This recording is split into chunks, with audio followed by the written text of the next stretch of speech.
constitutional obstacle for us moving forward. Well, thank you very much for your moving words and the entire horrendous tragedy of children.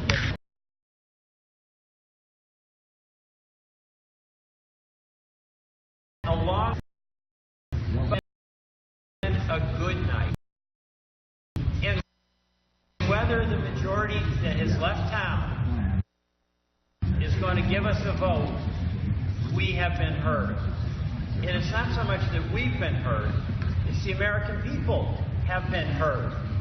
And you know, what you said about the Constitution, we all revere the Constitution. But saying the Constitution prohibits us to act is bogus. In fact, we've got a responsibility to act. And in fact, in the whole separation of powers, if we pass a law, it's ultimately up to the Supreme Court to decide whether it's within the bounds of the Constitution. And there's no right that's absolute, but there's one right that's essential, and it's even greater than the Constitution. It's the right of a parent to love a child. It's the right of a person to love their partner. It's their right to have the desire to do everything within your power to give that individual some security, some comfort in a time of need, some confidence that if they go out, they'll return, whether it's to school, in elementary school, it's to a dance club. Think about that one of the 49 victims in Orlando. It was a mother of 11, 6 grandchildren. She was dancing with one of her sons, and both of them had really hard weeks at work. And then the horror of the shooting began, and this woman put her body between the bullet and her son.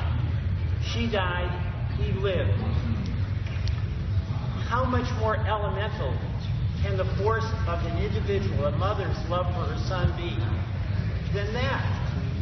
So when we talk here about what's legal and what isn't, we talk about the Constitution, which we revere, but sometimes use as a shield to accept our own responsibility to act. We deny the most basic and essential right that all of the people we represent have, that we have, and it's to take good care of the people we love. You know, communities don't just happen. They get created. They get created by the efforts of coaches, by moms and dads, by creating schools, but it all has to be safe. And the notion that we in this House of Representatives, who actually have responsibility to pass laws, where the goal is to help communities be safe and strong, don't even debate or discuss common sense gun legislation, that's an application of responsibility, and there's no excuse for that.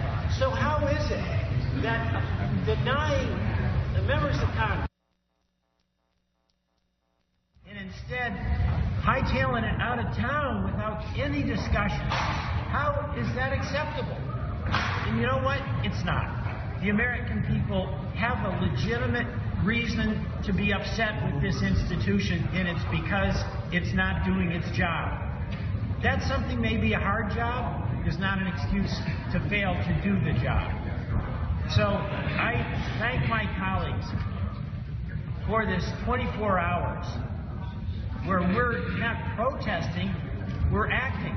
We're saying it's time for this Congress to debate what makes sense to protect. And the idea that a person can legally buy a gun but be denied because of terrorist sympathies the ability to get on a plane makes no sense. The idea that we don't have a background check system that gives us confidence that a person who has a gun won't go into a dance hall or into a school to use it doesn't make sense.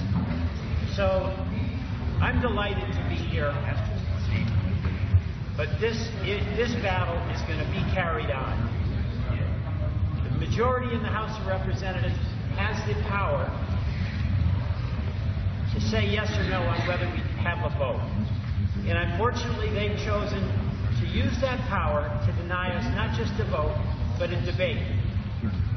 But as many of my colleagues have said, democracy is a powerful force, and it is not inspired all the time by the people who are the elected representatives serving in this House of Representatives. It's inspired by the people who elected us, and the people have chosen it. What you've done in Connecticut in response to that terrible tragedy was a legislature at work. And we've seen a lot of the leadership on many tough issues come from our states when Washington is absent without doing its job. I want to yield back to my friend.